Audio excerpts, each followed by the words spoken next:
তিতামিডা বুঝে না, পাগলারে জিলাপি দিও না।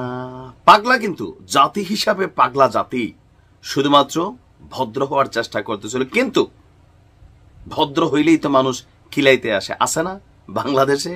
আপনি দেখবেন আপনার শরীরের ওজন হয়তো 80 কেজি বা 100 কেজি, যথেষ্ট শক্তি আছে, এরকম 2, 4, 20, 50 কেজি হাত দিয়েই তুলে ফেলতে পারেন, কিন্তু এলাকার লোকাল শেষরা গলির ভিতরে কিছু টোকাই আছে না, এরা দেখবেন আপনার সামনে দাঁড়ালে মাঝে মাঝে আপনার এদের সাথে কথাবার্তা বলতে অথবা এদের সাথে ডিফিট করতে আপনার মনে হয় যে কেমন জানি, মানে 30-40 কেজি গাঞ্জুট্টি হিরোইনসি অনেক সময় আইসা সামনে দিয়ে যখন ভাবটাপ নেয় তখন মনে হয় না যে বাম হাতে কষে একটা দিলে 3 হাত দূরে গিয়ে উইরা পড়বে। বেসিক্যালি ইসরায়েল হচ্ছে এলাকার সেই টোকাই, আর ইরান হচ্ছে সেই আপনি যার গায়ে 100 কেজি মাংস আছে, শরীরের শক্তি আছে, খালি আমরা চাইছি ভদ্র হইয়া বাঁচতে। আমি যখন নিউজটি করছি জায়গায় জায়গায় ধোয়া উঠছে, 15তম বার হামলা হয়ে গেছে ইসরায়েলের জমিনে।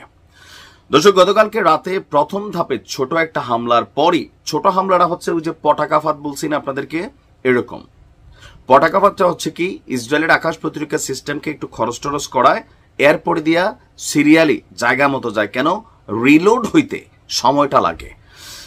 ক্ষেপণাস্ত্র এবং শতাধিক ড্রোন দিয়ে আবারও একযোগে ইসরায়েলের খুবই গুরুত্বপূর্ণ বন্দরনগরী শহর হাইফা, আমাদের চট্টগ্রামকে যেমন ধরা হয় বাংলাদেশের জন্য যে আপনার অর্থনৈতিক কলিজা, তো ইসরায়েলের অর্থনৈতিক কলিজা হচ্ছে হাইফা, এবং রাজধানী তেল আবিবে নতুন করে ক্ষেপণাস্ত্র হামলা চালিয়েছে ইরান। ইরানের রাষ্ট্রীয় গণমাধ্যমের বরাত দিয়ে আল জাজিরা বলছে যে আপনার আইআরজিসি, যাদের হৃদয়ে রক্তক্ষরণ হচ্ছে কারণ তাদের প্রধান, সাব প্রধান, গোয়েন্দা প্রধান, 3 জন প্রধানকে শাহাদাত করা হয়েছে, সেই আইআরজিসি বলছে যে ইসরায়েলের হাইফা এবং তেল আবিবে বড় ধরনের অভিযান চালিয়েছে ইরান। লক্ষ্যবস্তু কি?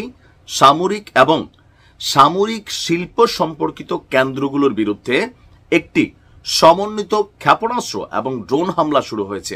সমন্বিত শব্দটা কেন বলছে আবারও বলি, ইরানের পটাকা ফাঁদ, যে আপনার একটা যখন থাকেন, আমরা ছোটবেলা হাডুডু খেলতাম বা কেরিকেটি খেলতাম, ওইরকম আর কি, যে আপনি একজনকে ধরতে যাবেন আরেকজন দৌড় দিয়ে ঢুকে যাবে।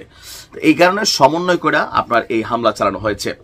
ড্রোন অভিযান চলমান রয়েছে, যেখানে 100টিরও বেশি ধরনের যুদ্ধ এবং আত্মঘাতী ড্রোন ইসরায়েলের বিরুদ্ধে হামলায় ব্যবহার করা হয়েছে। ইসরায়েলের সামরিক এবং সামরিক শিল্পক্ষেত্রের লক্ষ্যবস্তুর উপর ক্ষেপণাস্ত্র হামলার মাত্রা আরো বাড়বে। আপনার এখানে সামরিক শিল্পক্ষেত্রের লক্ষ্যবস্তু বুঝছেন তো, যেমন ধরেন একটা বোমা তৈরি করা হয় অথবা একটা যেই ক্ষেপণাস্ত্র বা মিসাইল তৈরি করা হয়, ইসরায়েলের কিন্তু নিজস্ব সামরিক কারখানাগুলো আছে। তো সেই কারখানাগুলো যেগুলোতে উৎপাদন করা হয়, উৎপাদনের পর যেখানে রাখা হয় হাব অথবা মজুদাগার, এবার এই জিনিসগুলাতেই আপনার হামলার লক্ষ্যবস্তু নির্ধারণ করেছে ইরান। একই সঙ্গে এই যে জিনিসগুলা, এগুলো যে এলাকায় আছে আশেপাশে কিন্তু আপনার ব্যাপক জনগণের বসবাস আছে। ইরান বলছে এই অঞ্চলগুলো ছেড়ে ইসরায়েলের জনগণ যেন তারা নিরাপদ দূরত্বে সরে যায়। আজকে রাতে যেই পরিমাণ ক্ষয়ক্ষতি হয়েছে কানে কানে শুনতেছি, পশ্চিমাদের একটার ধরছে, ওইটার খবরটা হয়তো একটু পরে আমরা পাবো, এটা মানে যাচাই বাছাই করে নেই, হ্যাঁ ইনশাল্লাহ। তো আজকে রাতের এই হামলায় ইরানের দাবি যে তাদের 80% ক্ষেপণাস্ত্র আপনার ইসরায়েলের অভ্যন্তরে প্রবেশ করেছে। এটা ইনশাল্লাহ 100% হবে, খেলা হবে। গুড মর্নিং, শেষে দিলাম ঈদ মোবারক।